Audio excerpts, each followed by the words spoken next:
जंगल में अब कितने पेंगोलिन बाकी बचे हैं?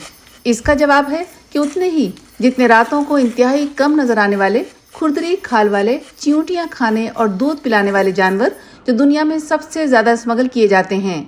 युगांडा में जानवरों के तहफ्फुज़ के लिए काम करने वाले अब मसनूई ज़हानत वाले कैमरे इस्तेमाल कर रहे हैं ताकि उनका सुराग लगाया जा सके और उन्हें खतरात की बरवक्त इत्तला मिल सके। मसनूई ज़हानत वाली टेक्नोलॉजी बुनियादी तौर पर पेंगोलिन को देखने के चंद सेकंड के अंदर ये बताने के लिए हमें एक ईमेल भेज सकती है कि पेंगोलिन कहाँ है। इससे हमें ये पता चल जाता है कि किन इलाकों की खुसूसी तौर पर निगरानी करनी है। वक्त कम है और मुकाबला सख्त। पेंगोलिन दुनिया के सबसे ज्यादा मादूम होते जानवरों में से एक है जो बुनियादी तौर पर अपनी खाल की वजह से ज्यादा शिकार किया जाता है, जिसके बारे में ख्याल किया जाता है कि उसमें कुछ तिब्बी खुसूसियात हैं। हालांकि इसके बारे में कोई ठोस साइंसी सबूत मौजूद नहीं है। गैर कानूनी तिजारत जारी है। हालांकि पेंगोलिन खानदान की तमाम 8 अनवा को जंगली हैवानात और नबातात के बारे में साइटिस कन्वेंशन के तहत आला तरीन तहफ़्फ़ुज़ात तफवीज़ किए गए हैं। In Africa generally is the source country these days. Africa आमतौर पर एक बड़ा जरिया है जहां से अक्सर सिंगापुर के रास्ते वियतनाम और चीन जैसे मुल्कों को माल भेजा जाता है।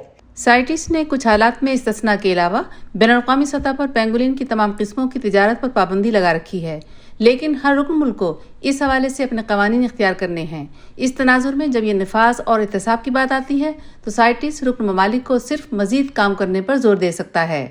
The punishments have to be much more severe. सजा बहुत ज्यादा सख्त होनी चाहिए, भारी जुर्माने के साथ तवील कैद।